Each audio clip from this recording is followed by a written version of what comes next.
हमारे बंधु माखनलाल चतुर्वेदी जी के विश्वविद्यालय से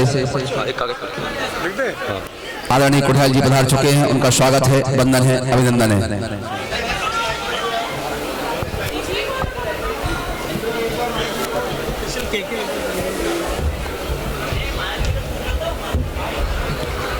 आज 16 अक्टूबर है। आज का ये पावन दिन 19 साल बाद आया है। आपको ये जान के खुशी होगी कि आज से 19 साल पहले 1997 में आचार्य भगवान के कर कमलों से नेमावर में 10 दीक्षाएं हुई थी और 10 महाराजों को, 10 ब्रह्मचारियों को आज के दिन ही मुक्ति पथ पर बढ़ने का लाइसेंस मिल गया था। आज ये पावन दिन हमारे बीच आया है 19 साल बाद। ऐसे पावन दिन के साक्षी हम सब बने हुए हैं। इसलिए जो जहां बैठा है, जब तक आचार्य भगवान यहां विराजमान रहेंगे लगभग 9:45 बजे तक, तब तक अपना पूरा मन, वचन और काय संभाल के रखिए। आपका मन कहीं विचलित ना हो, चंचल ना हो, क्योंकि आज का ये दिन निर्वाण की ओर बढ़ने का प्रथम चरण है। मुनित तो अपने आप में वह दशा होती है जहां से मुक्ति की मंगल यात्रा प्रारंभ होती है। आज वही दिन है और उन 10 महाराजों के बारे में मैं आपको भी अलग से बताऊंगा। सबसे पहले मैं आपको बता देता हूं कि आज मूक माटी राष्ट्रीय संगोष्ठी का द्वितीय और अंतिम दिन है। कल 15 अक्टूबर को देश भर के दर्जनों कुलपतियों और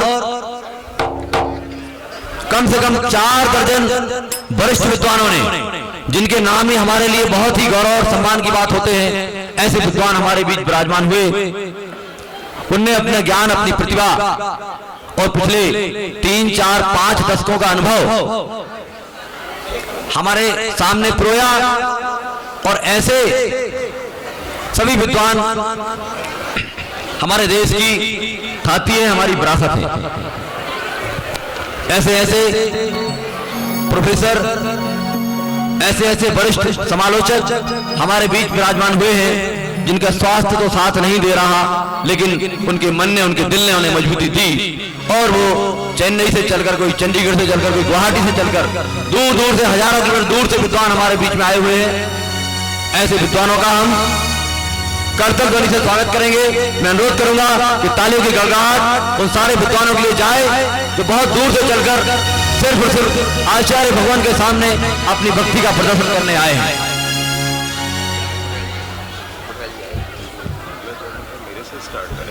नहीं, पहले इनसे करा दे, महिला का अच्छा लगेगा सर। नहीं वो बात होगी ऐसे।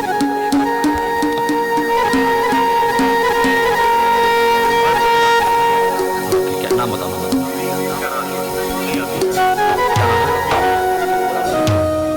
नाम बता दो।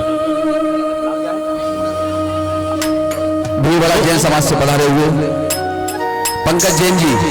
भीलवाड़ा जैन समाज के सभी लोगों से अनुरोध है कि कृपया पंडाल में स्थान ग्रहण करें। पंकज जैन जी भीलवाड़ा जैन समाज से आए हुए हैं। वो इस कार्यक्रम का शुभारंभ अपने संगीत के माध्यम से करेंगे, अपने गीत के माध्यम से करेंगे। बहुत बहुत धन्यवाद।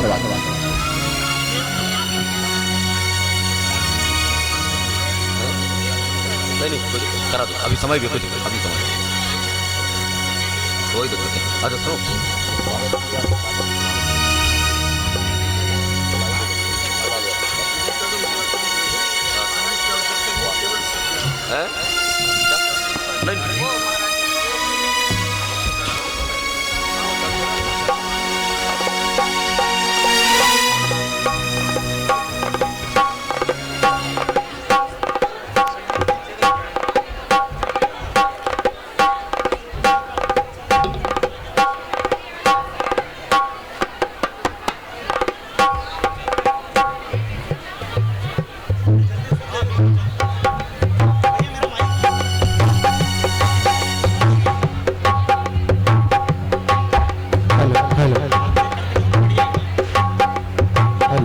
Check hello check hello. ठीक है।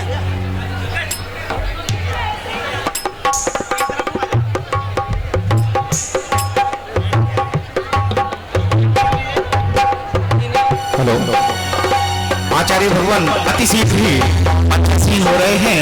आप सभी लोगों से अनुरोध है कि आप पंडाल में आकर व्यवस्थित हो जाएं। आचार्य श्री के चरण को नहीं छुएगा। बोले संत शिरोमणि आचार्य श्री विद्यासागर जी महाराज की। संत शिरोमणि आचार्य श्री विद्यासागर जी महाराज की। संत शिरोमणि आचार्य श्री विद्यासागर जी महाराज की।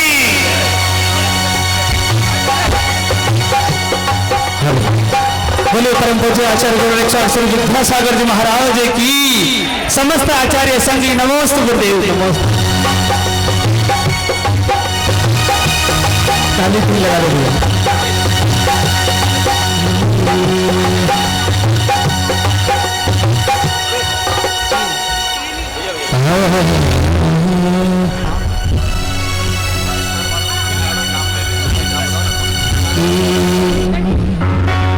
तुमसे ही ज्ञान का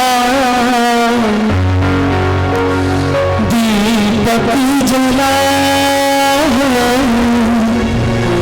तुमसे ही हम हो अंधेरा मिटा है। तुम जो नहीं हो कुछ भी नहीं है। हमें रास्तों की जरूरत नहीं है।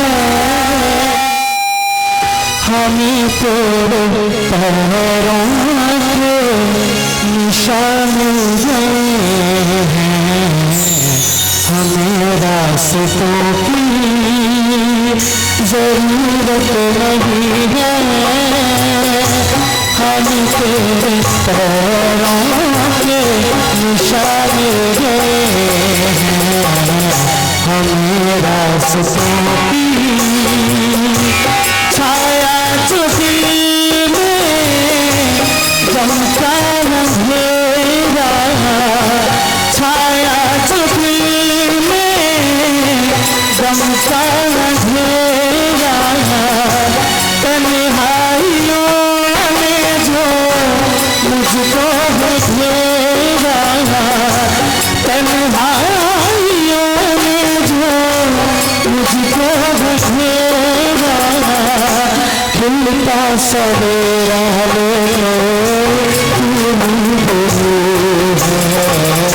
हमें रास्तों की जरूरत नहीं है। हम तेरे पैरों के निशान हैं। हमें रास्तों की जरूरत नहीं है। हम तेरे पैरों के निशान हैं। फूलों में तुम हो, कलियों में तुम हो। फूलों में तुम हो, कलियों में तुम हो। सागर की लहर में भी तुम हो। सागर की लहर में भी तुम हो। कण कण में तुम ही गए, रग रग में तू है। हमें रास्तों की जरूरत नहीं है। हम तेरे पैरों के निशान गए हैं। हमें रास्तों की नमस्ते नमस्ते।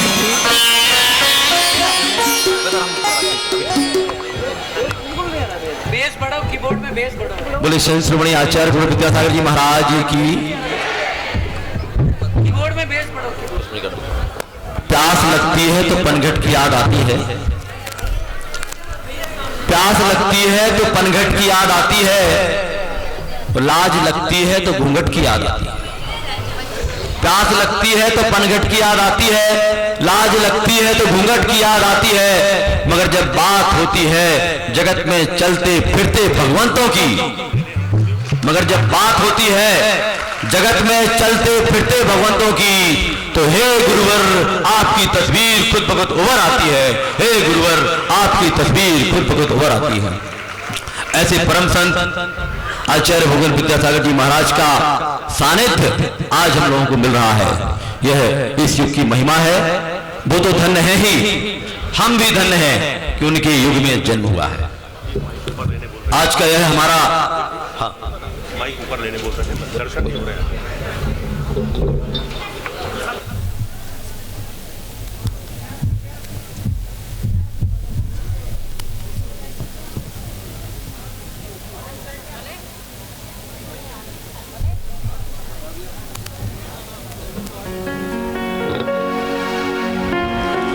अब से लगभग 3 दशक पहले एक महासृजन हुआ था। एक संत, एक महान दिगंबर मुद्राधारी महात्मा ने एक रचना की थी। वो रचना मूक माटी कहलाई। वो मूक माटी अब तक कभी नहीं बोली यूं मंचों पर। वो तो लोगों के दिलों में बोलती रही, लोग गुनगुनाते रहे और हजारों हजार लोगों ने उसका पारायण किया, मंथन किया, चिंतन किया। और उस महामंथन के बाद जो अमृत निकला, उस अमृत को 15 और 16 अक्टूबर अर्थात कल और आज, इन 2 दिनों में देश और समाज के सामने रखा गया। देश भर के आधे शतक से ज्यादा विद्वान और कई विश्वविद्यालयों के माननीय कुलपतियों ने इस महामंथन में शिरकत की है। कल के 4 सत्रों में मूक माटी एक जीवन दृष्टि विषय पर अनेक विद्वानों ने अपनी बात रखी है। कल 4 सत्र हुए थे और उन 4 सत्रों में लोगों ने अपने जीवन, अपने अनुभव और जेहन से उपजे विचारों को बहुत ही मार्मिक ढंग से, प्रभावी ढंग से रखा और लोगों के दिल जीत लिए। आज उसी कड़ी में दूसरा दिन है। आज 2 सत्र होंगे और आज भी चोटी के कई विद्वान अभी भी प्रतीक्षा में हैं कि कब उनको अवसर आएगा कि आचार्य भगवान के सामने अपनी विनती कर सकेंगे। मूक माटी पर उन्होंने जो सजोया है, जो परोया है, उसको आज सबके सामने रख सकेंगे। आचार्य भगवान सत्संग के विराजमान हो चुके हैं। सबसे पहले मैं आप सबसे अनुरोध करूंगा कि जो जहां पर है वहीं पर अपने दोनों हाथों के ऊपर श्रीफल की तरह बना ले और आचार्य भगवान को बैठे बैठे श्रीफल समर्पित करेंगे और 3 बार नमोस्तु करेंगे। नमोस्तु भगवान, नमोस्तु भगवान, नमोस्तु भगवान। आचार्य श्री का आशीष मिल गया है और अब हमें धीरे धीरे आगे बढ़ना है। हमारे बीच में पत्रकारिता को पैदा करने वाले, समाज को दिशा देने की सोच पैदा करने वाले माखनलाल चतुर्वेदी राष्ट्रीय पत्रकारिता विश्वविद्यालय के सम्मानीय कुलपति जी माननीय कुठियाला साहब विराजमान हैं। मैं चाहूंगा करतल ध्वनि से आप उनका स्वागत करें। इसके साथ ही हमारे बीच में भीलवाड़ा से आदरणीय सुशील शाह जी के नेतृत्व में, सुभाष जी के नेतृत्व में, त्रिलोकी छाबड़ा जी के नेतृत्व में सैकड़ों की संख्या में भक्तगण आए हैं। मैं चाहूंगा करतल ध्वनि से उनका भी स्वागत किया जाए। राजस्थान की सौरी की माटी से चलकर श्री गुरु के चरणों में विनती करने वहां से पधारे हैं। मैं सबसे पहले कार्यक्रम का शुभारंभ करने हेतु निवेदन करूंगा माननीय श्री कुठियाला साहब से कि वो आए और भगवान के चित्त का अनावरण करें और उनके सहयोग के लिए मैं निवेदन करूंगा आदरणीय श्री विवेक पालीवाल जी, सुशील शाह जी, त्रिलोकी छाबड़ा जी वो सहयोग करेंगे।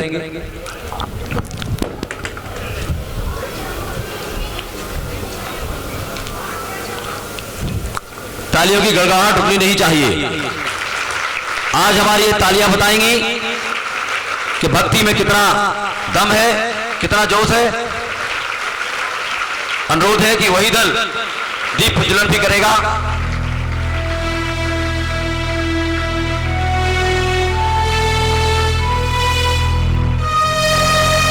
अज्ञान तिमिरांधानाय ज्ञानांजन शलाकया चक्षुरुन्मीलित मैंने तस्मै श्री गुरुवे नमः। अज्ञान तिमिर को हरने के लिए ये दीप प्रज्वलित हो रहा है। जैसे बाहर में उजास है, वही उजास हमारे अंतस में आ जाए, यही भावना दीप को प्रज्वलित करने की होती है। और जब श्रेष्ठ संत आचार्य भगवान विराजमान हो, तब उनकी बरगड़ाओं से यह होना तय है और उसका लाभ हम सबों को मिलना भी तय ही है।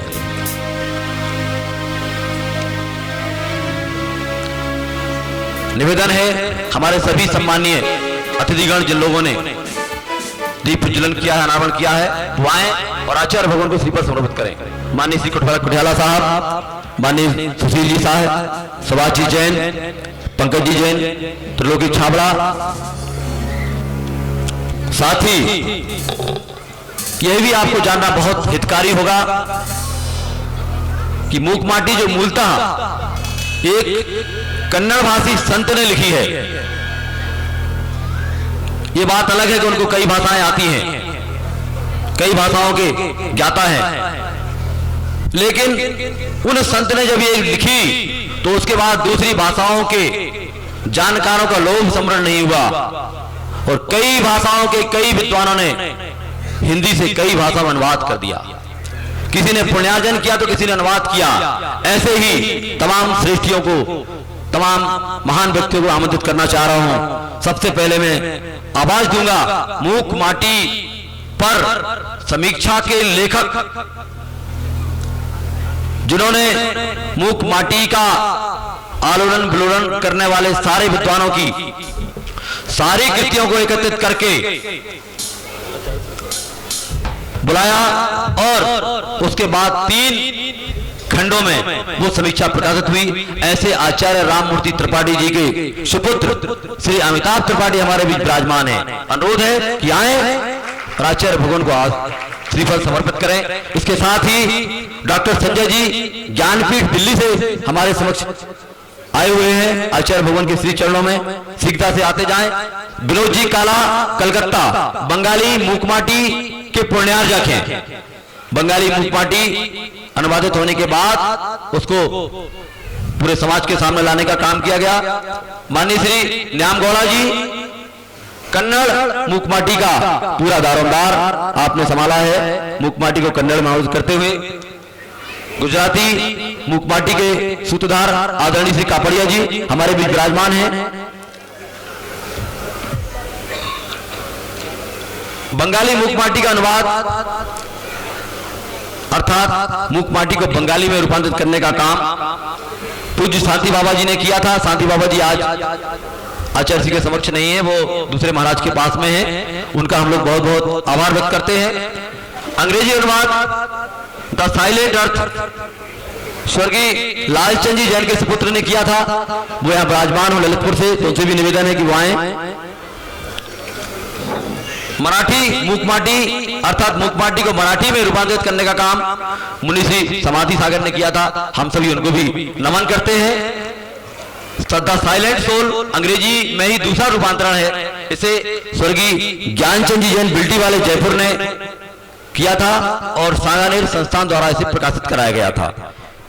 इस तरीके से मूकमाटी के विभिन्न आयामों के ये आयाम है और निश्चित रूप से यह अनुकरणीय प्रयास है। इसी क्रम में आज हमारे बीच में हमारे बुंदेलखंड और बुंदेलखंड का भी हृदय, जिसे हम बड़े बाबा की भूमि कहते हैं, ऐसे कुंडलपुर से वहां के अध्यक्ष जी माननीय संतोष जी, खजुराहो से उपाध्यक्ष जी माननीय सुभाष जी और भोपाल से मेरिट प्रोफेसर श्री धीरेन्द्र कुमार जी से अनुरोध है कि वो आए और आचार्य भगवान के श्री चरणों में श्रीफल समर्पित करेंगे। साथ ही महेंद्र जी जैन, श्री केसी जैन कलकत्ता से और चिंतन जी बांकेवाला बहुत बड़े विद्वान हैं, बहुत बड़े गीतकार हैं। अनुरोध है कि वो आए। और शिखरचंद जी सागर से भी अनुरोध है कि वो आए और आचार्य भगवान के चरणों में श्रीफल समर्पित करेंगे। श्रीफल समर्पण का यह क्रम हमारा यही विराम लेता है। डॉक्टर शिखरचंद जी जैन अहमदाबाद से अनुरोध है कि वो भी आए और श्रीफल समर्पित करें। अब हम प्रवेश करते हैं प्रथम सत्र में। आज के गुजराती में मूक माटी का लेखन किया है, अनुवाद किया है आदरणीय ब्रह्मचारिणी बिंदु दीदी ने। उनसे भी अनुरोध है कि वो भी आए और गुरुवर के श्री चरणों में श्रीफल समर्पित करें। मंगलाचरण के लिए गुना से डॉक्टर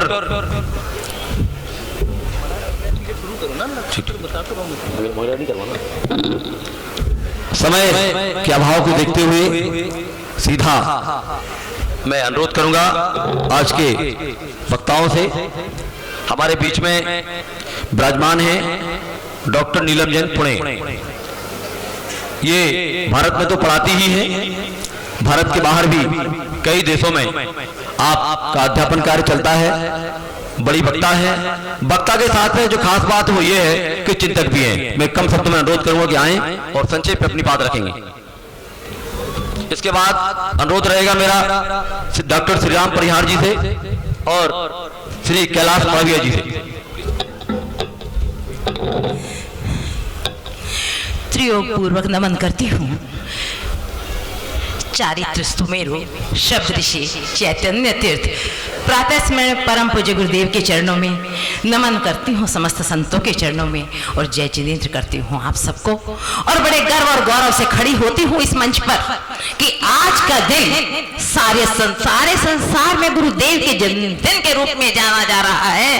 और मैं कहती हूँ ये दिन आज महिलाओं के उत्थान के रूप में जाना जा रहा है। वो एक महिला ही थी जिन्होंने विद्यासागर जी को जन्म दिया। हम उस मां को प्रणाम करते हैं। मैं तो जिस दिन से मूक माटी लिखी गई थी उसी दिन से इसका चिंतन मनन और पारायण कर रही हूँ। लेकिन कल से जो मैंने मंथन और चिंतन मूक माटी का देखा और बार बार मथाने की बात हो रही है बहनों, तो गर्व करो, याद करो, मथाने इस संसार में केवल माँ और दीदी ही चलाया करती हैं। हम भी आज मथाने से मंथन करके अपना नवनीत गुरुदेव के चरणों में रखेंगे। ये मूक माटी स्वयं स्त्रीलिंग है। ये मूक माटी लिखी ही महिलाओं के लिए गई है और मैं आज बताऊंगी महिलाओं के लिए कैसे लिखी गई है। जो जन्मदिन पर उपहार लेते हैं युग उनको याद नहीं रखता, लेकिन जो अपने जन्मदिन को उपहार बनाते हैं संसार उन्हीं की आरती उतारा करता है, उन्हीं की पूजा किया करता है। ये मूक माटी वो माटी है जरा सा छुआ और आंधी बनकर आंखों में चुभ गई। ये वो धूल नहीं है, ये वो माटी है जिसने कंकरों का प्रहार, जिसने कांटों की मार सही है, जिसने अपनी मां से अलग होने के दुख को, उस जुदाई की विदाई को, उस खुदाई की आंखों की वर्षा को सहा है। भाई और बहनों, ये गुरुदेव जिस समय 1988 में मूक माटी आई थी, आज पूज्य प्रसाद सागर जी के प्रसाद से मैं आई हूँ। मैं अमेरिका में थी, मुझसे कांटेक्ट नहीं हो पाया और मेरा पुण्य उदय था कि आज के क्षण में मैं यहाँ आ पाई हूँ भाई सुधीर जी के संपर्क से और पूज्य प्रसाद सागर महाराज जी के आशीर्वाद से। तो ये वो मूक माटी है जिसने कांटों का प्रहार सहा है और कंटकों की मार सही है। ये मूक माटी है जिसकी आंखों के आंसू को गुरुदेव ने उसी प्रकार पहचाना है। इस संसार का इतिहास है, इस भारतीय संस्कृति का इतिहास है कि यदि पति ने भी छोड़ा, सासू ने भी मारा और दर दर की ठोकरें खा के जंगल में भी छोड़ दिया, तो ऐसे आचार्य विद्यासागर महाराज जी ने उन्हीं महिलाओं को संभाल कर स्वर्गों का सुख दिए हैं। क्या कारण है कि मूक माटी में जब लिखी गई तो स्वतंत्र कृति के रूप में मेरी लेखनी धन्य हुई थी कि मैंने माटी का सौरभ लिखकर गुरुदेव के चरणों में प्रणामांजलि अर्पित कर दी थी। और आज बड़े गर्व के साथ कहना चाहूंगी कि गुरुदेव संघ मुझे आशीर्वाद दें और आप लोग मुझे प्यार दें कि अमेरिका की यूनिवर्सिटी में सबसे पहले प्रारंभ इस मूक माटी का शोध के रूप में करूंगी।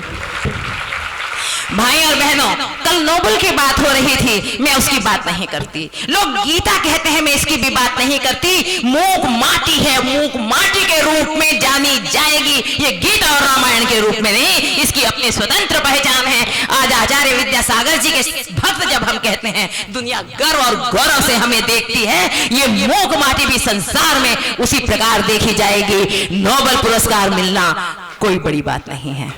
नोबेल पुरस्कार की मुखापेक्षी मूक माटी नहीं है, लेकिन इसमें वो गुण है कि 31 जनवरी तक हम सबको ताकत लगा देनी चाहिए। हम किसी भी इंडस्ट्री में हैं, किसी भी विभाग में हैं, कहीं भी हिंदी के सेवी हैं, सबको ताकत लगाकर आज पराधीन भारत में जो एक काव्य कृति गीतांजलि को जब स्नेह मिला था नोबेल का, तो दुनिया ने भारत का सत्कार किया था। और मूक माटी को जब ये सत्कार मिलेगा तो हम मोहताज नहीं, संसार के सरताज बन जाएंगे।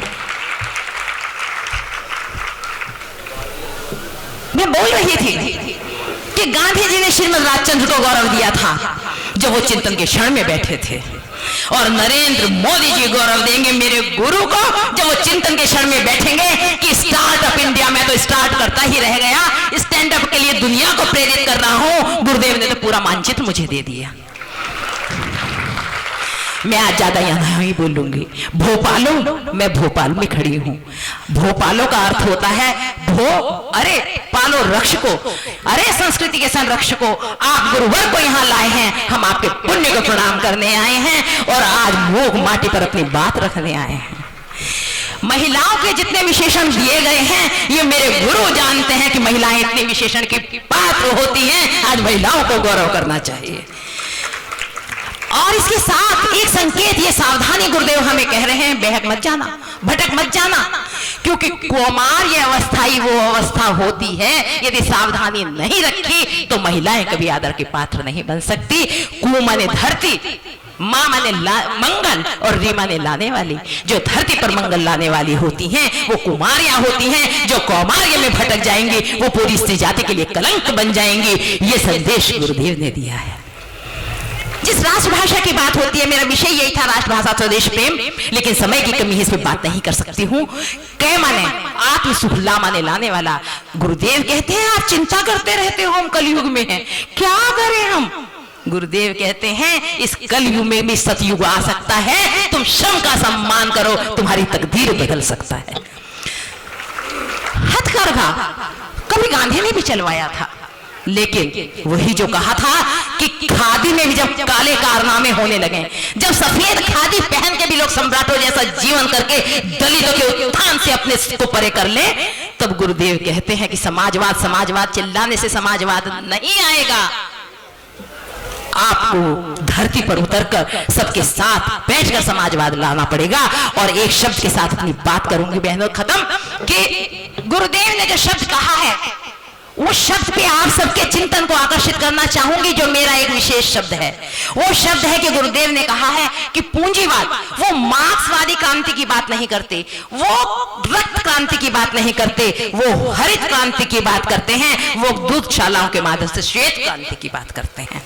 तो वो श्रमिक, उन्होंने जो मेरी बात कही कि पूंजीवाद से क्या होता है, वर्ग भेद होता है, उन्होंने कहा पूंजीवाद का और कुछ नहीं, धनी निर्धन निर्गुण गुण वो तो बनते ही हैं, लेकिन जो सुंदर शब्द है, एक सुंदर एक बंदर, वो बंदर शब्द मुझे छू गया।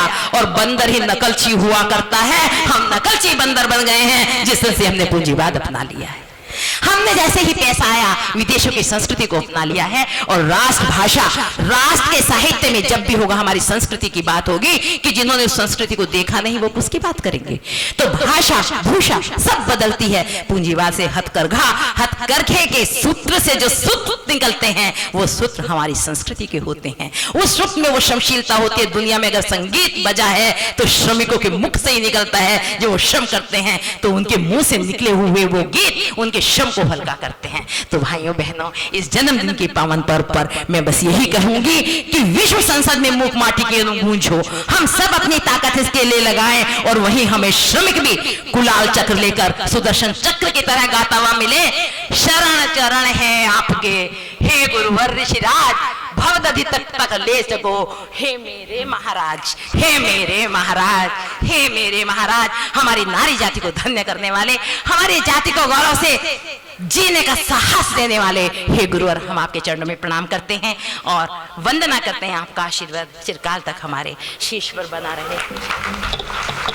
बहुत बहुत धन्यवाद डॉक्टर नीलम जी ओजस्वी भाषण के लिए। और इसी क्रम में मैं आवाज दे रहा हूँ कर्नाटक से पधारे आदरणीय श्री न्यामगौड़ा साहब को बुलाएं और कर्नाटक की माटी का संदेश भोपाल के लोगों को दें, पूरे देश को दें। दो पंक्तियों के साथ मैं आमंत्रित करूंगा कि बड़ी अजीब है गुरुवर की मोहब्बत, बड़ी अजीब है गुरुवर की मोहब्बत, ना उनने हमें कैद में रखा, ना उनने हमें कैद में रखा और ना हम कभी आजाद हो पाए, ना हम कभी आजाद हो पाए। आइए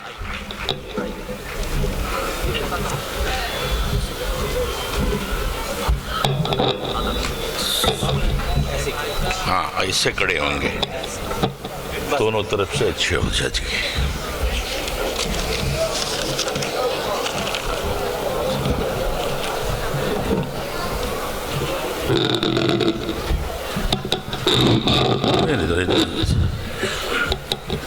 परम परंज्योति कोटि चंद्रादित्य किरण सुज्ञान प्रकाश दुरितंजय हम सनातन नमो नमो शरणागु प्रथम जिनेश। संत कवि आचार्य विद्यासागर के चरणों में नतमस्तक होते, समस्त मुनिगणों के सामने नतमस्तक होते, विद्वज्जनों, बुद्धिजीवियों, माता बहना बहनी, मैं तो कर्नाटक से आए, हिंदी तो हमारा मातृभाषा नहीं है, फिर भी हम कोशिश करेंगे जैसा हो वैसा हिंदी में आपके साथ विचार करेंगे। पहले एक विनती कर लेता हूं, हम जो हिंदी बोल रहे हैं ये अपना हिंदी है, आपका नहीं है।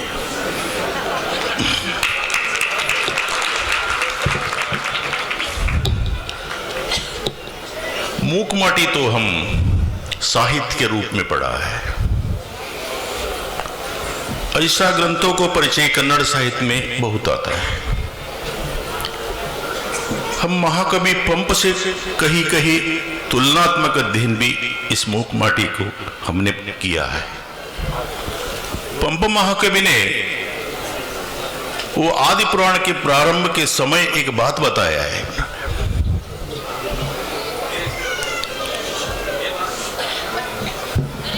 पुसियदुदु, थोड़ा कन्नड़ में बोलकर वो हिंदी में समझने का कोशिश करता हूं मैं। पुसियदुदु ಪರಾಂಗನೆಗೆ ಆಟಿಸದುದು, ಕೊಲ್ಲದುದು, ಅರಿವಂ ಪೊಸೈಸುವುದು, ವೈರಾಗ್ಯದ ದೆಸೆಗೆ ಎಸೆಯಿಸುವುದು ಅಂಥದು ಧರ್ಮಂ, ಅದರ ಇಲ್ಲದುದು अधर्म। क्या खूब कहा है उन्होंने, धर्म का परिभाषा ऐसा किया है, झूठ व्यभिचार और हत्या से जो रहित है उसे धर्म माना है। इससे बड़ी बात पंप ने कहा है, प्रतिक्षण नया नया आविष्कार को जो राह दिखाती है ना, वही धर्म है। ये तो बहता सरिता है, उसको एक कुएं में कृपया बंद न कीजिए। ये तो साहित्य का चिंतन का मंच है ये। इधर तो शब्द की मालिन्यता हम थोड़ा दूर हटेंगे। शब्द तो हमें पंडित लोगों का एक साधना है, उससे हम मंत्रमुग्ध कर लेते, लेकिन साहित्य से कभी कभी हटने का भय भी रहते इधर थोड़ा। और पंप महाकवि ने इधर खड़ा नहीं है और आगे बढ़ता है, अरिवुदु इधरोल धर्ममम काव्य धर्मम। इस ग्रंथ में आप धर्म भी देखते हैं और काव्य धर्म भी देखते हैं। ऐसी एक ग्रंथ है ये मूक माटी। इसका आंतरिक ध्वनि है धर्म का चिंतन और बाहर का लहर जो आती है वो साहित्य का प्रकाश है। इस दोनों मिलावट करके मूक माटी का सृजन हुआ है, ये हमारा मानना है, आपका जैसे हमें मालूम नहीं। इस महाकाव्य में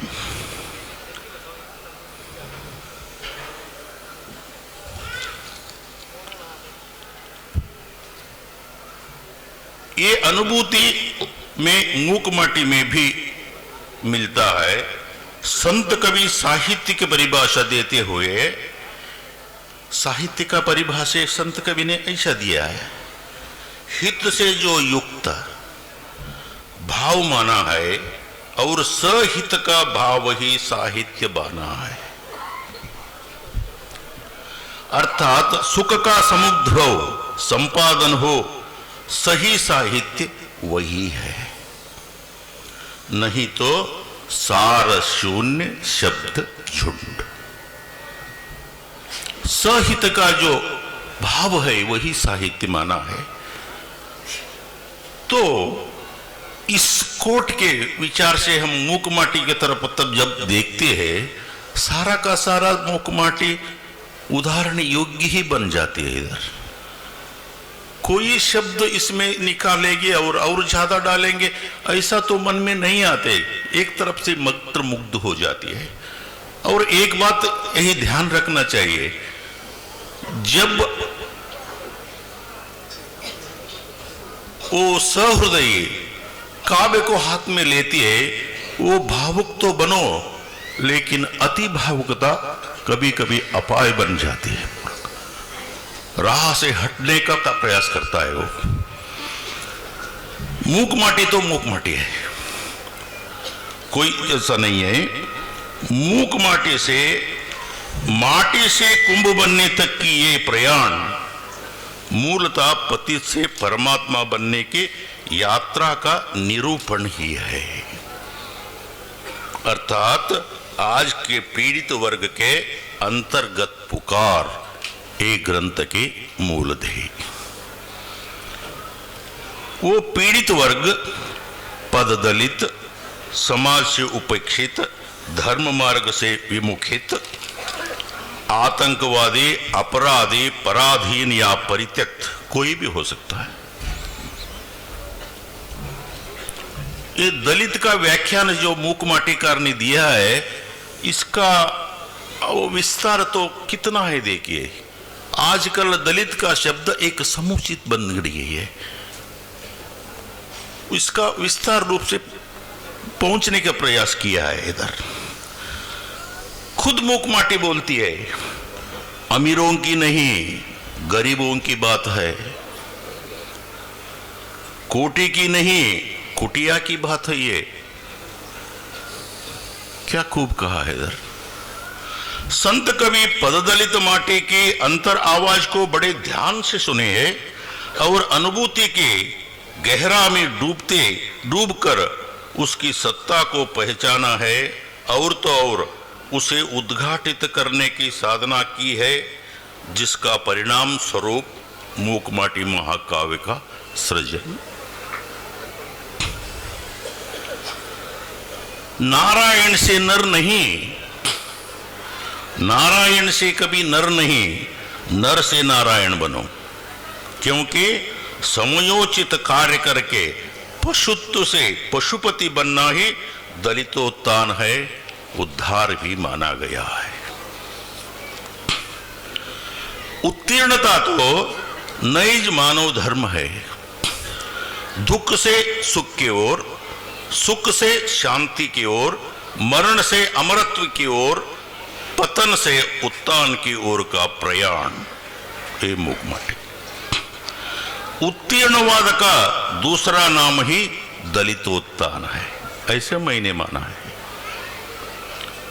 सांकेतिक रूप में कवि मूक माटी का प्रारंभ में ही संदेश दे रहा है, निशा का अवसान हो रहा है, उषा का अब आन हो रहा है, प्राची के अधरों पर मंद मुस्कान, मंद मुदित मधुर मुस्कान।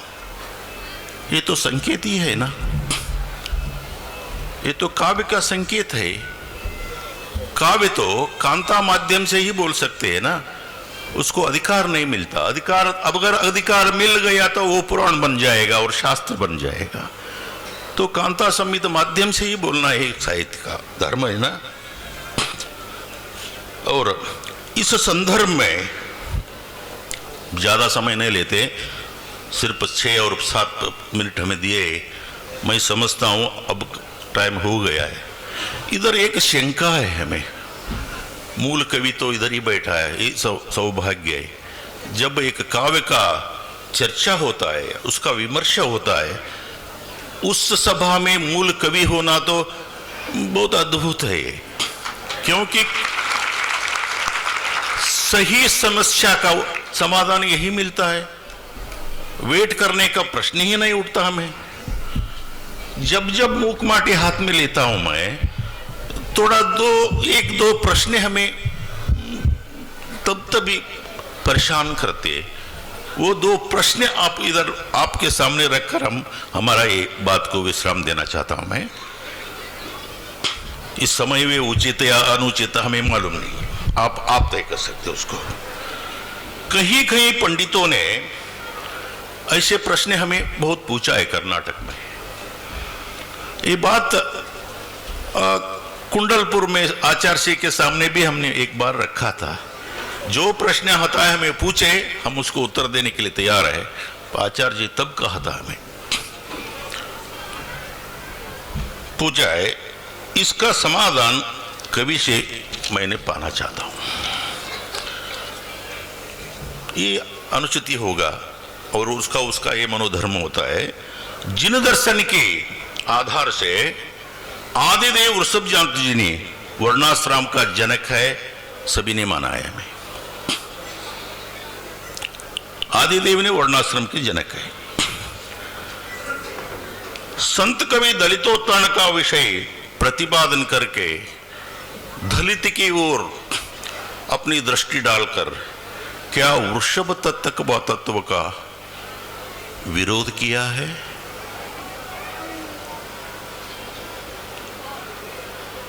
हर समय में हमें ये विचार एक मन में जो आकर गए, उसका समाधान आज हम पाना चाहता हूं। और दूसरा एक काव्य की चर्चा मैंने कर रहा हूं, इधर काव्य के बारे में हम प्रश्न पूछना चाहता हूं। मूक माटी अतकांत चंद में रूप में अवतरित होकर कहीं कहीं कांता सम्मित से हटकर मित्र सम्मित की ओर मोड़ लेती है। कांता सम्मित से कहीं कहीं, क्योंकि कांता माध्यम से ही थोड़ा ज्यादा उपदेश का माध्यम हमें दिखा देती है, तो मित्र सम्मित की ओर वो मोड़ लेती है। कारण इसे हम काव्य शास्त्र कहूं या शास्त्र काव्य कहूं, इसे हमें काव्य शास्त्र कहूं या शास्त्र काव्य कहूं। महानुभावों, मैं पहले से बोल चुका हूं, हमें तो हिंदी नहीं आते, जो बोला है आपके सामने रखा है। जय जिनेंद्र।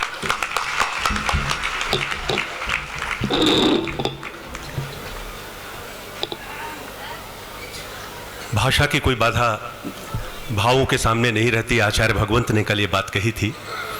भावों का संप्रेषण हो चुका है।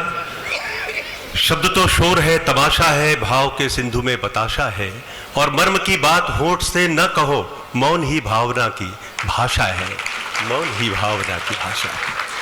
बहुत धन्यवाद पूर्वक मैं आमंत्रित करना चाहता हूं आदरणीय डॉक्टर कैलाश पड़वैया जी, भोपाल निवासी को मूक माटी पर और उसके मर्म पर आपके सारगर्भित वक्तव्य के लिए कृपया पधारें। समय सीमा, मुझे एक निर्देश प्राप्त हुआ है, 5 मिनट की समय सीमा निर्धारित की गई है, ताकि पूरे कार्यक्रम को आज के एक अति महत्वपूर्ण दिवस पर व्यवस्था दी जा सके। धन्यवाद।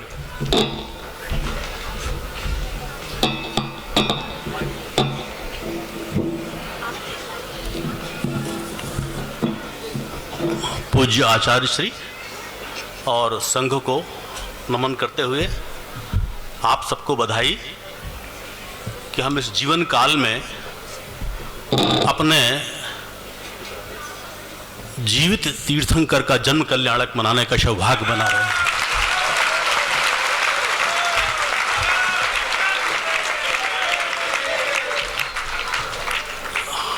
मित्रों, संत और समाज के बीच में साधक एक सेतु, साहित्यकार एक सेतु का काम करता है, और मूक माटी का सार जो साहित्यकारों ने निचोड़ कर लाए हैं वो आपके सामने प्रस्तुत कर रहे हैं। यह कहना सचमुच बहुत कठिन होता है कि मूक माटी में क्या क्या है, और इससे भी अधिक कठिन यह विचारना है कि मूक माटी में क्या नहीं है। इसे अतिशयोक्त न माना जाए। हम शब्दों को जब आचार्य श्री के सामने प्रस्तुत करते हैं या आप सबके समक्ष प्रस्तुत करते हैं तो यह मान के चलिए कि हमारा शब्द शब्दाडंबर नहीं है बल्कि भोगा हुआ शब्द है। आज से 30 वर्ष पहले जब आचार्य श्री का ललितपुर में प्रवास हुआ था तब मुझे सौभाग्य मिला था कि मूक माटी की जो पांडुलिपि है उसको आचार्य श्री ने मुझे पारायण करने का अवसर दिया था। 1988 में जब छपी, उसके बाद ज्ञानपीठ ने प्रकाशन किया, तब भी मुझे 20 वर्ष पहले यह सौभाग्य मिला कि मैंने उसकी समीक्षा की। जैन मुनि तीर्थंकर की समीक्षा नहीं बल्कि कवि आचार्य विद्यासागर की कृति की समीक्षा मैंने उसमें की थी, और कई बिंदु ऐसे रेखांकित किए थे जिस पर मुझे आचार्य श्री का आशीर्वाद भी मिला था। और सौभाग्य है कि इस बार फिर मुझे 3-4 बार इसका पारायण करने का अवसर मिला, और हमने फिर मूक माटी पर कुछ नए शब्द खोजने की कोशिश की है, नए तत्व खोजने की कोशिश की है। मैं पूरा आलेख नहीं पढ़ूंगा क्योंकि यहाँ समय सीमाएं हैं, आलेख छपकर आएगा तो आपको समझ मिल जाएगा। लेकिन इतना जरूर कहूंगा कि हर कवि मुनि नहीं होता और हर मुनि कवि नहीं होता। इसलिए हम आचार्य श्री की जो हमारा आलेख का विषय है वो पर्यावरणीय चेतना, क्योंकि इन दिनों यदि सबसे बड़ी समस्या है और आने वाली समस्या है तो पर्यावरण की है। और आज से इतने वर्ष पहले आचार्य श्री ने जो दृष्टा की तरह काम किया और इसमें पर्यावरणीय चेतना की लाने की कोशिश की, उस पर मेरा पूरा आलेख होगा। मैं वो नहीं पढ़ रहा हूँ। इतना जरूर चाहता हूँ कि कल आचार्य श्री ने आइंस्टीन की बात की थी। आप सब जानते हैं, मैंने भी कई बार देश की पत्रिकाओं में लिखा कि महावीर के सिद्धांतों को 25 वर्ष बाद एल्बर्ट आइंस्टीन ने पुष्ट किया। तब इस देश को लगा था कि भगवान महावीर केवल जैन तीर्थंकर, जैन भगवान नहीं बल्कि वो वैज्ञानिक चिंतक भी रहे हैं। कल आचार्य श्री ने आइंस्टीन का व्याख्या की थी। मैं निवेदन करूं कि एल्बर्ट आइंस्टीन को आचार्य श्री जी ने इस मूक माटी में कैसे कहा है। एल्बर्ट आइंस्टीन की एक बड़ा उक्ति थी, Evils doesn't live in the atom but in the heart of man। और आचार्य श्री जी बहुत शान से लिखते हैं, प्रकृति नहीं पाप पुंज है पुरुष, प्रकृति की संस्थित परंपरा पर से प्रभावित नहीं हुई अपितु अपनेपन में तत्परा है। बहुत सारी बातें आचार्य श्री ने कही, और जो एल्बर्ट आइंस्टीन की उस व्याख्या को जो कल चर्चा कर रहे थे, इस मूका माटी में कई जगह उदाहरणों में मिलेगा। मैं आज इस अपने समय का उपयोग उनको जन्मदिन की मंगल कामनाएं नहीं बल्कि अपने भावों से हमने 3 तरह से देखा है। आचार्य श्री को हम अन्य संतों से हटकर या विरल क्यों मानते हैं? केवल जैन होने के नाते हम स्तुति तो करेंगे, स्तुतिगान भी करेंगे कि उनका चरित्र ही प्रमाण है, चरित्र ही उनका नमन है। लेकिन 3 बातें जो हम बताते हैं, हमारे कुलपति महोदय बैठे हुए हैं, 3 बातों से हमने देखा है कि उन अन्य संतों से हटकर आचार्य श्री में क्या विशेषता है वो देखिएगा। आज लगता है, आश्चर्य होता है कि विद्या का ही सागर है या सागर की ही विद्याएं, हाड़ मास देह बीच ज्ञान गीत गागर है कि सम्यक ज्ञान सम्यक दृष्टि सम्यक चारित्र युक्त आज इस सदी का आश्चर्य ये उजागर है। और विशेष बात देखिएगा क्यों अलग है कि ज्ञान और चरित्र जैसे पागल शरीर एक और उस शरीर में समाया धर्म आगर है कि ज्ञान और चरित्र जैसे पागल शरीर एक और उस शरीर में समाया धर्म आगर है कि सूरज की धूप और चंद्रमा का रूप लिए तीर्थंकर सा धरती पे आज विद्यासागर है।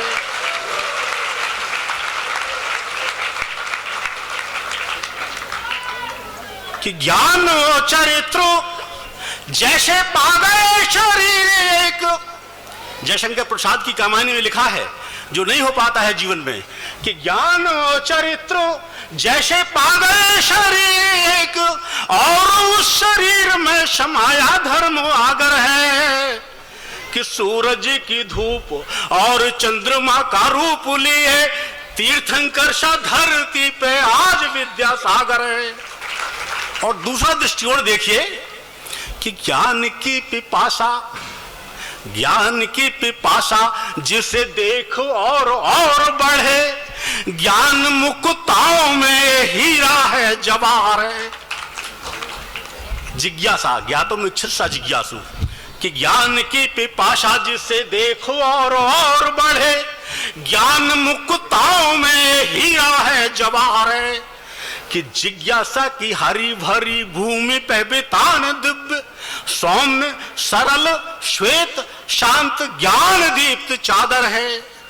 और विशेष बात देखिएगा कि सिंधु में तो सरिताएं डूब जाती जा जाकर, किंतु इस सागर से निकलती ज्ञान धाराएं। ये 40 नहीं है, 400 पूरे देश में है कि सिंधु में तो सरिताएं डूब जाती जा जाकर, किंतु इस सागर से निकलती ज्ञान धाराएं कि लक्षणों विलक्षण दश लक्षण का भव्य रूप आज जिनता का पर्याय विद्यासागर है।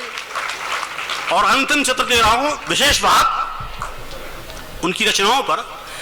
पहली रचना थी नर्मदा का नरम कंकर, कि नर्मदा का नरम कंकर हो गया है मूक माटी और उस माटी में समाया समय सार है। समय सार जनितर लोग शायद न जानते हो कि नर्मदा का नरम कंकर हो गया है मूक माटी और उस माटी में समाया समय सार है कि कावेरी से गंगा तक का पानी पानी धार हुआ, नर्मदा वेतवा में विद्या वाली धार है कि सदियों के बाद किसी संत ने जगाया ऐसा, सदियों के बाद किसी संत ने जगाया ऐसा, ऐसे लगा सिद्धों का ही हुआ अवतार है। वो श्रवण बेल गोला जैसे आ गए हबीबगंज, श्रवण बेल गोला जैसे आ गए हबीबगंज, और दक्षिण से उत्तर का सेतु विद्यासागर है।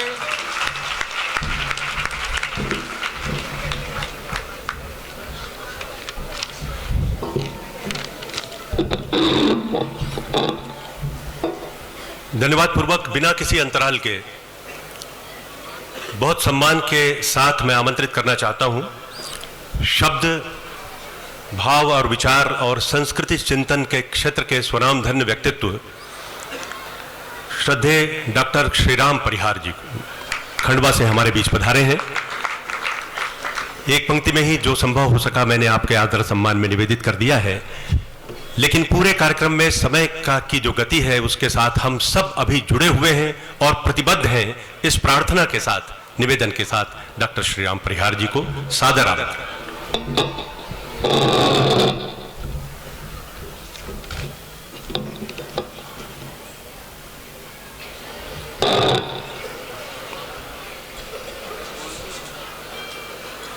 परम श्रद्धेय ज्ञान के सागर पूज्य आचार्यवर श्री विद्यासागर जी महाराज के चरणों में शत शत नमन। मुनिवृंद के चरणों में कोटि सह नमन। दो विश्वविद्यालय के कुलपति हमारे बीच हैं, डॉक्टर के जैन हैं, मातृशक्ति विद्वत मंडली यहाँ उपस्थित है, और आचार्यवर की अनुपम कृति मूक माटी पर बोलने का इस बहुत ही छोटे से व्यक्ति को पुण्य अवसर मिला है। 1997 में कुंडलपुर में आचार्यवर का प्रथम दर्शन और सानिध्य मुझे प्राप्त हुआ। मूक माटी पर थोड़ा बहुत कुछ लिखा भी, और वो आचार्यवर के आशीर्वाद से बहुत चर्चित हुआ। तब से लेकर इन 19-20 वर्षों की यात्रा में मैं प्रत्यक्ष और अप्रत्यक्ष रूप से उनसे आशीर्वाद प्राप्त करता रहा हूँ। उनकी शिष्य मंडली का अपार स्नेह मुझ पर है, और आज मेरे पुण्योदय हैं कि आप सबके बीच में मूक माटी पर नए ढंग से चिंतन करने का, क्योंकि मूक माटी असाधारण ग्रंथ है। यह जीवन का रूपक सृजता है और हम सबको आत्म कल्याण की तरफ प्रेरित करता है। आत्म कल्याण क्या विरक्त होकर के? नहीं। मूक माटी ग्रंथ कहता है कि इस संसार में कर्म करते हुए भी हम उस पद को पा सकते हैं जहाँ कोई बिरला आचार्यवर जैसा संत पहुँचता है, या दिव्यात्मा पहुँचता है, या शुद्ध आत्म तत्व पहुँचता है। मैं बहुत संक्षेप में 5 मिनट का समय है, कोशिश करूँगा कि जो चिंतन मैंने किया है वो 5 मिनट में आपके सामने प्रस्तुत कर सकूं। पूज्यपाद आचार्य विद्यासागर जी महाराज की श्री प्रज्ञा द्वारा रचित मूक माटी कर्मबद्ध आत्मा की उन्नति और मुक्ति का महाकाव्य है। माटी जैसी साधारण वस्तु महाकाव्य का विषय है। यह माटी अनगिनत प्रक्रियाओं से गुजरकर संघर्ष से साक्षात्कार करती हुई, हम सब संघर्ष करते हैं, मंगल घट बनने तक की यात्रा करती है। माटी से घट बनने तक की संपूर्ण कथा रचना। मैं एक निवेदन और कर दूं, मूक माटी के बारे में विद्वत मंडली बैठी हुई है और मुझसे ज्यादा आप जानते हैं, लेकिन प्रत्येक प्रज्ञा का अपना चिंतन और अपनी शरणी होती है। जीवन का उत्कर्ष जिन मूल्यों और आचरण की सभ्यता से होता है, उन मूल्यों का कथानक में अद्भुत कौशल के साथ मणिकांचन योग हुआ है। जिन वाणी जिन सिद्धांतों के आधार पर सृष्टि जीवन को देखते हुए, परखते हुए मनुष्य के लक्ष्य मार्ग का निर्धारण करने पर बल देती है, वे सिद्धांत सहज किंतु अनिवार्य रूप से इस अनुपम ग्रंथ में समाविष्ट हैं। गति प्रगति, आशा निराशा के दोलन में झूलते हुए जीवन को खिन्नता से उबार कर आस्थावान बनने और उद्यम हेतु प्रेरित करने का यह ग्रंथ शब्द उत्सव है। माटी के जीवन का प्रथम प्रभाव जो उसे माटी के मंगल घट बनने की उल्लासवती वेला का आमंत्रण देता है, उस भोर में माटी का मानस विभोर हो जाता है, जैसे कुंभाकार वहां पहुंचता है खोदने के लिए। यह पुण्य क्षण देह धारण कर कर्मपथ पर बढ़ने का है। मिट्टी से मंगल कलश बनाने में कुंभकार चाक, पानी, आवा, अग्नि तप आदि उपादान माटी की लघुता का त्यजन और गुरुता के यजन में शुभ कारक बनते हैं। यह समयोचित कार्य नर से नारायण बनने की संकल्पना है। विषय कषायों का त्याग और दया का होना ही जीव विज्ञान का सम्यक परिचय है। अद्भुत ग्रंथ है। प्रसंग चल रहा है, कथा चल रही है और बीच में ऐसी जीवन के लिए अनुपम बात आ जाती है कि 5 मिनट तक आंख बंद करके सोचते रहो कि क्या वस्तु मिल गई, अनुपम वस्तु मिल गई जो समस्त धरती पर किसी भौतिक वस्तु का विकल्प नहीं हो सकती। दया जीवन के लिए शुभंकर है। कुंभकार की संगति और माटी के भार को वहन करने वाला सामान्य प्राणी गदहा भगवान से प्रार्थना करता है कि हे प्रभु, गद का अर्थ है रोग और हा का अर्थ है कारक। नई व्याख्या, सर्वथा नई व्याख्या। मैं सबके रोगों का हंता बन सकूं। अतिशय का सार यही रहा कि भावना के फूल खिल गए, खिले फूल सब फल हो गए, माटी के घाव घावहीन हो गए, छेद शून्य हो घुल गए। आज सार्थक नाम बना गदहा, गदहा धन्य। माटी के खोदने, गदहा पर लादने, कुंभकार के घर आकर छानने, गीला करने, पांव से गूंथने, लौंदा बनाने, चाक पर धरने, सुगण हाथों द्वारा कुंभ का सुंदर आकार देने की समस्त क्रिया को उपाश्रम का परिसर निरूपित किया गया है। शिल्पी से शिक्षण प्रशिक्षण मिलता है। यहां पर जीवन का निर्वाह नहीं, निर्माण होता है। अधोमुखी जीवन ऊर्ध्वमुखी हो उन्नत बन जाता है। हारा हुआ भी बेसहारा जीवन सहारा देने वाला बनता है। मिट्टी को कलश, जीवन को उत्कर्ष और नर को नारायण बनाने के उद्यम में संयम और तप का इस ग्रंथ में जिस भाव से संयम और तप का इस ग्रंथ में जिस भाव से उन्नयन हुआ है, संयोजन हुआ है, वह साहित्य और जीवन दोनों के आधारभूत तत्व सिद्ध हुए हैं। संयमित जीवन जीते हुए निरंतर राही बनना ही आचार्य श्री कहते हैं हीरा बनना है। राही उलट कर दीजिए, हीरा हो जाता है। आत्मा की शुद्धता के लिए तन और मन को तप की आग में तपा तपा कर, जला जला कर राख करना होगा। यतना घोर होगा तभी कहीं चेतन आत्मा खरा उतरेगा। इस साधना में कुंभक प्राणायाम मुद्रा भी सहज अपने आप होती जाती है। हमारे पूज्य और वंदनीय 24 तीर्थंकरों ने अपने पावन जीवन और सदुपदेशों में अहिंसा को मूल आधार सिद्धांत बनाकर जिन धर्म का प्रणयन और संस्थापन किया है, मूल बिंदु है मूक माटी का। आचार्य ने पहले ही अध्याय में उसको बहुत रेखांकित और बहुत विस्तार से समझाया है कि अहिंसा को मूल आधार सिद्धांत बनाकर जिन धर्म का प्रणयन और स्थापन किया है, अहिंसा के ही तत्व, उपतत्व व्यापक रूप में व्यक्ति जीवन, समाज जीवन, राष्ट्र जीवन और विश्व जीवन में निर्ग्रंथ पथ का प्रशस्तीकरण करते हैं। कुएं में आती जाती पानी हेतु बाल्टी में बंधी रस्सी में पड़ी गांठ के प्रसंग में आचार्य श्री अमृतवाणी कहते हैं, हमारी उपास्य देवता अहिंसा है और जहां गांठ ग्रंथि है वही निश्चित ही हिंसा छलकती है। निर्ग्रंथ दशा में ही अहिंसा पलती है, पल पल पनपती बल खाती है। बाल्टी की मछली के जीवन का अपरिमित विस्तार धर्म के वास्तव को प्रकट करता है। वह बाल्टी नहीं, शुद्ध आत्मा के लिए उतरता यान है।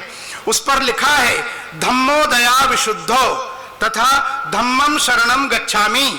यही मूल है जीवन मुक्ति का, परित्राण का। धम्मम शरणम पवज्जामि मंत्र को साबित करने से ही आस्था शाश्वत होती है, आश्वस्त होती है, आत्मा स्वस्थ होती है। स्वस्थ आत्मा जब यान पर चढ़कर प्रयाण करती है तो सृष्टि से मंगल कामनाएं ध्वनित होती है। मोक्ष की यात्रा सफल हो, मोह की यात्रा विफल हो, धर्म की विजय हो, कर्म का विलय हो। जय हो, जय हो। धन्यवाद।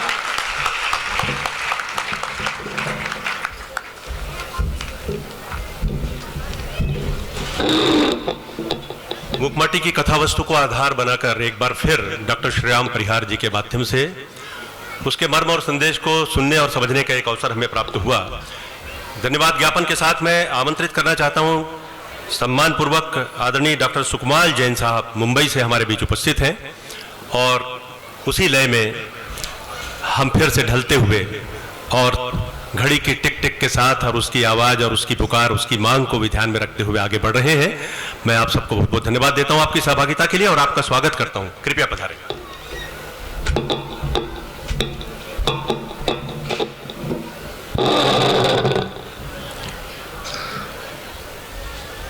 समय बहुत सीमित है।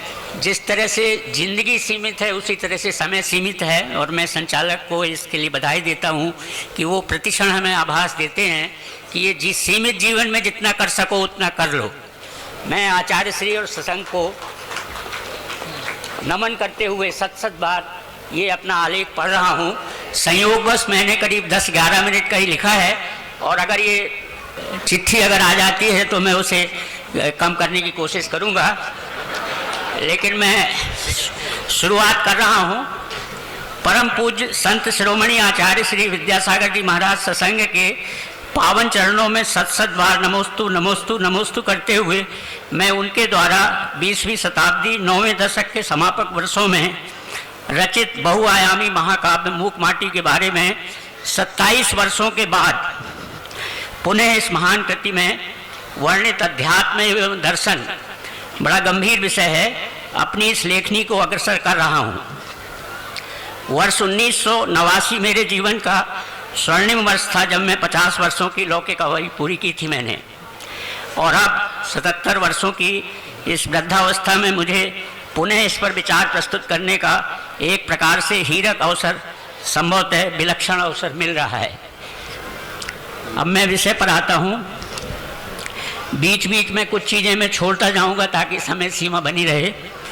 धर्म दर्शन और आध्यात्मिक जीवन के प्रख्यात मर्मज्ञ आचार्य श्री विद्यासागर जी महाराज ने अपने महाकाव्य मूकमाटी की रचना यात्रा में जिन आध्यात्मिक और दार्शनिक छंदों को जन्म दिया है, उनमें निरीह माटी की मूक वेदना वो हमारी सबकी जिंदगी में लागू होती है। माटी अजीव तत्व है, लेकिन हम भी अपनी किस पर्याय में किस में थे, और उसके बाद हम सजीव जीवन जन्म लेते हैं।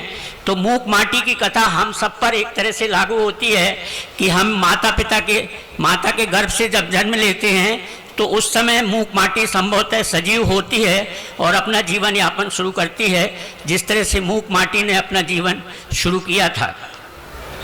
मूक माटी महाकाव्य 4 खंडों में बहुआयामी वैचारिक, धार्मिक, दार्शनिक, आध्यात्मिक, भाव चारित्रिक संवादों और चिंतनशील आधारों पर विकसित होता हुआ अपनी आध्यात्मिक पराकाष्ठा पर पहुंचता है।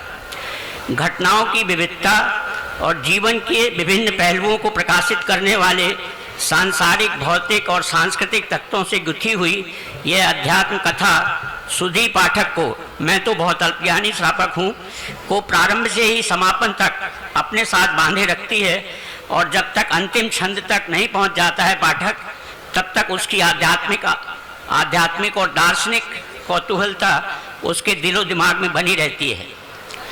मैं खंडवार थोड़ा संक्षिप्त विवरण देता चलूँगा, जिससे कि कृति को जिन्होंने नहीं पढ़ा है उसकी गंभीरता को समझ सकेंगे वो।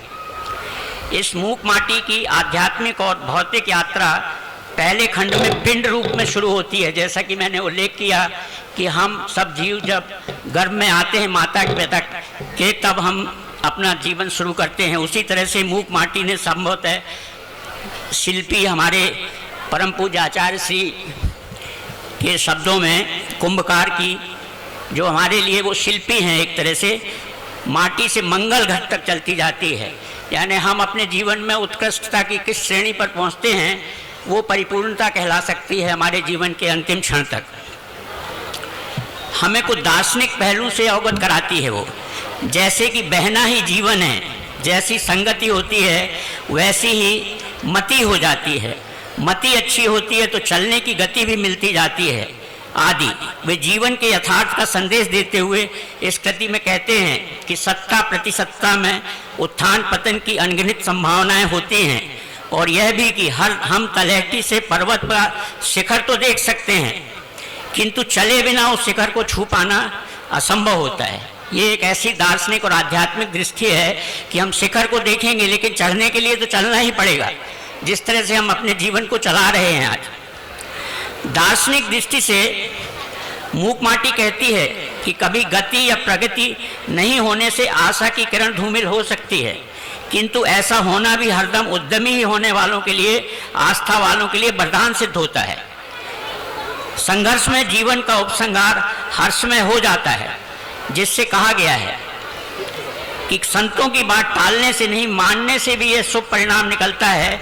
कर्मों का संश्लेषण होना, बाद में उनका आत्मा से स्वपर कारणवश विश्लेषण होना, ये दोनों कार्य आत्मा ही ममता, समता, परिणति पर आधारित होते हैं। सामाजिक आध्यात्मिक भावनाओं के साथ मूक माटी सुनती है।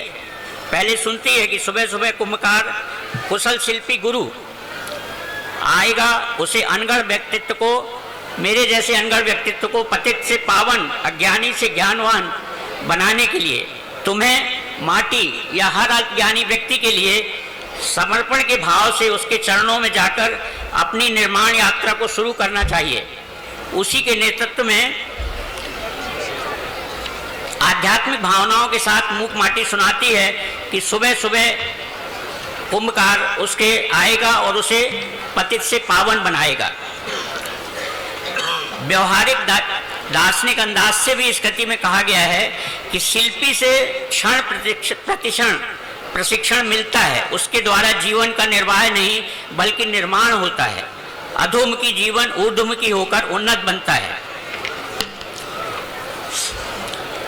और भी कई उदाहरण हैं। जब आप मूक माटी को पूरी तरह से गंभीरता पूर्वक एक बार नहीं अनेक बार पढ़ेंगे तो मैं जिन उदाहरणों को देना चाहता था वो समय सीमा के कारण नहीं दे रहा हूँ, लेकिन अध्यात्म और दर्शन के परिप्रेक्ष्य में मूक माटी की लेखनी समसामयिक और व्यंग्यात्मक भी है और पूछती है कि क्या इस समय मानवता पूरी तरह से मर गई है, क्या यहाँ पर दानवता उभर आई है। ऐसा लगता है कि क्या मानवता को छोड़कर दानवत्ता यानी दान की प्रवृत्ति कहीं चली गई है। दानवता में दानवत्ता कब पली थी। अब इन आंखों में वसुदेव कुटुंबकम का दर्शन सुलभ नहीं रह गया है। आचार्य श्री दूसरे खंड में शब्द से बोध नहीं, बोध से शोध नहीं में निहित अध्यात्म और दर्शन में कहते हैं कि मूक माटी महाकाव्य का दूसरा खंड बोध और इस बोध को अनुभूति में आचरण में उतारना शोध है। मूक माटी कहती है कि बैर भाव का निधान मन ही होता है, मन की छांव में ही मान पनपता है। बदले का भाव वह दलदल है जिसमें बड़े बड़े बैल भी क्या बलशाली गजदल तक बुरी तरह फंस जाते हैं। इसी तरह के बहुत सारे आध्यात्मिक उदाहरण इस कृति में दिए गए हैं जिनका उल्लेख मैं नहीं करना चाहूँगा समय सीमा के कारण, लेकिन मैंने गहन अध्ययन करने के बाद उसको पाया है कि उसको हम पा ही नहीं सकते हैं। यही पाया है मैंने कि हम मूक माटी को सचमुच में पा नहीं सकते हैं। पढ़ सकते हैं, समझ सकते हैं, थोड़ा बहुत जान सकते हैं, काका का समझ सकते हैं, लेकिन उसको नहीं पूर्ण कर सकते हैं। इसी तरह से तीसरे और चौथे खंड में आचार्य श्री ने जीवन की गंभीरता को बहुत अच्छे शब्दों में भावनाओं से व्यक्त किया है और मेरी समझ में 2-4 मिनट हैं बस, ठीक है। तो मैं इस आलेख को सिर्फ गुरु जी के शब्दों में ही दोहराना चाहता हूँ। अरे राही सुन, यह एक नदी का प्रवाह रहा है, काल का प्रवाह, बस वह रहा है सो बहता बहता कह रहा है। जीव या अजीव का यह जीवन पल पल इसी प्रवाह में बह रहा है, बहता जा रहा है। यहाँ पर कोई भी स्थिर ध्रुव चिर ना रहा है, ना रहेगा, ना था। भाव कहता ही धुर रहा है। सत्ता का यही बस रहस्य है जो बेहस रहा है आज हम पर, और यही है परम पूज्य आचार्य श्री विद्यासागर जी महाराज द्वारा विरचित महाकाव्य पर मेरी अल्पदृष्टि। मैं बहुत अल्पज्ञानी सेवक हूँ, लेकिन उनके एक उदाहरण जरूर देना चाहूँगा। वो कहते हैं महाराज जी अंत में, अगर सागर की ओर दृष्टि जाती है तो गुरु गारो सा कल्प या काल वाला लगता है सागर। अगर लहर की दृष्टि जाती है अल्पकाल वाला लगता है सागर।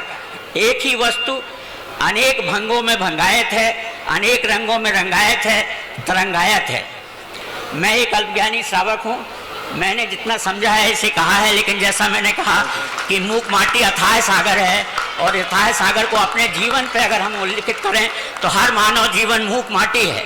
मैं आपको इसी शब्दों के साथ और गुरुदेव को प्रणाम करते हुए आशीर्वाद चाहता हूँ।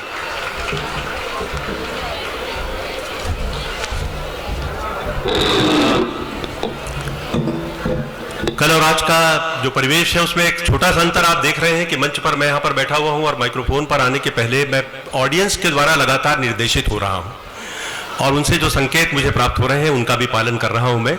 आपको किसी भी प्रकार की धृष्टता हम नहीं करना चाहते, लेकिन फिर भी बहुत आदरपूर्वक और सम्मानपूर्वक हम इस कार्यक्रम को प्रशस्त करना चाहते हैं। कम बोलना उपलब्धि होती है और कम समय में अधिक बोलना सिद्धि होती है, और ये दोनों से उम्र बहुत लंबी होती है। ऐसा मुझे भी समझाया जाता है, हर जगह बार बार मुझे समझाया जाता है, और मैं कोशिश करता हूँ ये बात अमल में मेरे जीवन में ही आ जाए तो पर्याप्त है। मैं किसी के लिए नहीं कह रहा हूँ। आपको बहुत बहुत धन्यवाद। मैं आमंत्रित करना चाहता हूँ बहुत सम्मानपूर्वक आदरणीय डॉक्टर सुरेंद्र जैन भारती जी को। बुरहानपुर से हमारे बीच आए हैं डॉक्टर सुरेंद्र भारती। डॉक्टर साहब, आपको मैं बहुत बहुत धन्यवाद। पधारे, आपका स्वागत है। कोई अंतराल नहीं है, सब आसपास ही यहाँ पर हमारे सारे विद्वान उपस्थित हैं, और इतनी बड़ी शख्सियतें, इतने बड़े व्यक्तित्व अपने अपने कर्म क्षेत्र के, बहुत सौभाग्य की बात है। आचार्य श्री के लिश्रा में उनके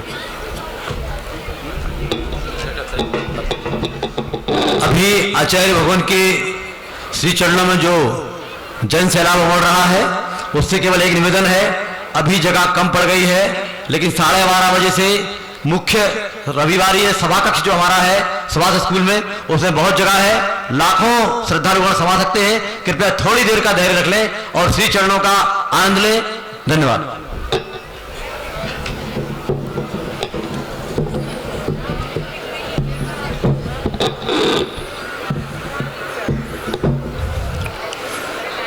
प्रथम देव अरिहंत नमो में श्रुत का वंदन करता हूँ।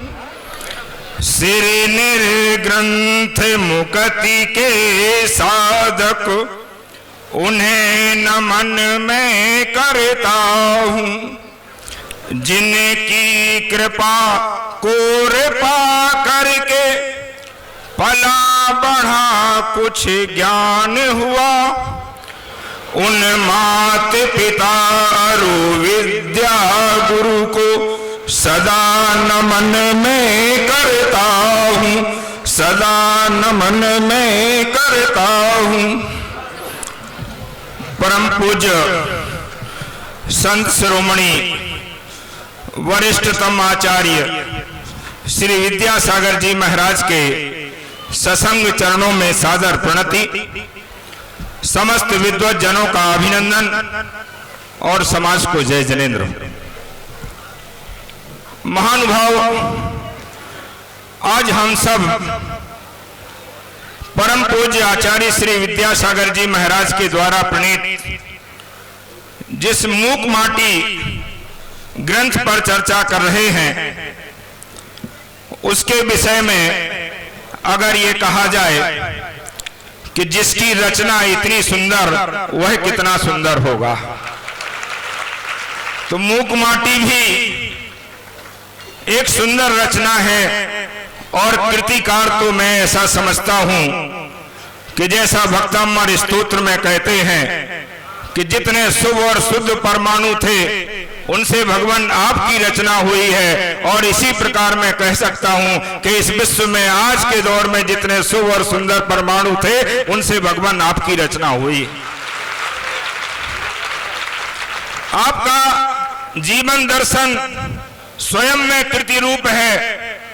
आप जब किसी की कृति पर हाथ रख देते हैं तो इन मुनिराजों जैसी चेतन कृतियों का निर्माण हो जाता है। जब आप शब्द को छू लेते हैं तो उसमें से अर्थ प्रवाहित होने लगता है।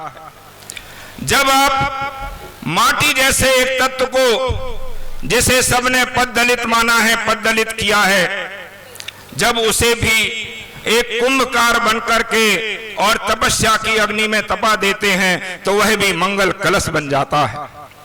जब आप हमारे सामने अगर समाज को देखें, समाज के अर्थ को देखें, समाज के हित को देखें, समाज की संस्कृति को देखें, समाज के धर्म को देखें और आत्म धर्म को देखें, सारी की सारी चीजों का अगर समावेश कहीं होता है तो वह मूक माटी में दिखाई देता है। जब अगर हम ये कहें कि हमें मोक्ष देखना है तो हमारा आगम कहता है कि मोक्ष शास्त्र पढ़ो, और जब हमें मोक्ष मार्ग देखना होता है तो ऐसा लगता है कि भोपाल में आकर देखो। आज भोपाल में साक्षात मोक्ष मार्ग का निदर्शन हो रहा है। यहाँ संत वाणी का ही एक प्रकार से मुखर हो, संत वाणी ही मुखर नहीं हो रही है, बल्कि जीवन में संतत्व भी आ रहा है। यह मूक माटी का अभिप्रेत है। मूक माटी जिसमें एक संत की सहजता है, जीवन की सजगता है, विचारों की सरसता है, तभी तो मूक माटी में एक मंगल कलश पनपता है। इसमें गंगा जैसी तरलता है तो गंगोत्री जैसी निर्मलता है। यह जन जन के मन को छूती है, तन को पावनता के चरण तक ले जाने के लिए प्रेरक बन जाती है। इसमें व्यष्टि में समष्टि और समष्टि में व्यष्टि की सार्थक कल्पना के दर्शन होते हैं, जिसकी सुरभि से आप भी सुरभित हो सकते हैं, समाज भी सुरभित हो सकता है। लेकिन याद रखना, जिस समाजवाद की अभिप्रेरणा पूज्य श्री देते हैं उसमें वो संकेत भी करते हैं, सावधान भी करते हैं कि कहीं तुम्हारा समाजवाद ऐसा ना हो जाए कि मैं पहले समाजवाद में। वह तो कहते हैं कि अपने आप को इस रूप में आदर्श के रूप में सामने रखो ताकि लोग तुम्हारा अनुकरण कर सकें। जैसा संत का जीवन होता है वैसा ही जीवन मूक माटी में प्रतिपादित किया गया है। वे जब दलितोत्थान की बात करते हैं तो आज जो दलित चेतना को लेकर के जितने प्रसंग सामने आते हैं वह उनमें एक छोटा सा बिंदु बन जाता है, बल्कि वे तो उस पद दलित व्यक्ति की बात करते हैं जो हम भी हो सकते हैं, आप भी हो सकते हैं, और जिसे बहुत ऊंचाइयों का स्पर्श करना है। यह जैसे अभी कहा था एक वक्ता ने कि यह कोठी की नहीं कुटिया की बात है, यह गरीब अमीरों की नहीं गरीबों की बात है। और यह जो जन जन का एक दर्शन है वह खोपड़ी से खोपड़ी और झोपड़ी से झोपड़ी तक ले जाने का जो कार्य है वह मूक माटी करती है। मूक माटी अपने आप में एक शाश्वत दर्शन है, एक आत्म दर्शन है, एक समाज का दर्शन है। और सब जानते हैं कि उन्होंने अनेक विचारधाराओं का उसमें समन्वय किया है। जैसे रामचरितमानस के बारे में कहा जाता है कि एक समन्वय की महाकृति है, उसी प्रकार आज के दौर में जब महाकाव्य लिखे जाना प्रायः बंद हो गए हैं, ऐसे समय में आचार्य श्री ने वह मूक माटी जैसा महाकाव्य लिख करके एक समन्वय की विराट चेष्टा की है। और उन्होंने कहा कि अब धन संग्रह नहीं बल्कि जन संग्रह करो। कहा वो कहते हैं यहाँ तक कि अनेकांतवादी जो दर्शन है उसके पदे पदे अगर दर्शन कहीं देखने को मिलते हैं तो वो मूक माटी में देखने को मिलते हैं। और इसीलिए हमें अगर कहना पड़े इन चार पंक्तियों में तो कहा जा सकता है कि सागर सी गहराइयां चिंतन है अभिराम, सागर सी गहराइयां चिंतन है अभिराम, और त्याग तपस्या प्रकट है चौदिश में शुभ नाम, प्रवचन पारंगत प्रभु जन मन के विश्राम, और गुरुवर विद्या धाम को सत सदबार प्रणाम, सत सदबार प्रणाम, सत सदबार प्रणाम। धन्यवाद। जय जय। मैंने पूर्व में ही एक आचार्य श्री के चार मूक माटी के पक्षों को लेकर के पर्यावरणीय अनुचिंतन और मूक माटी यह कृति लिखी थी, और भविष्य में भी चाहूंगा, मैं रोज उसे लगभग देखता हूं, पढ़ता हूं कि कभी ऐसा भी आए कि मेरी माटी भी सही जगह पहुंच जाए। बहुत बहुत धन्यवाद।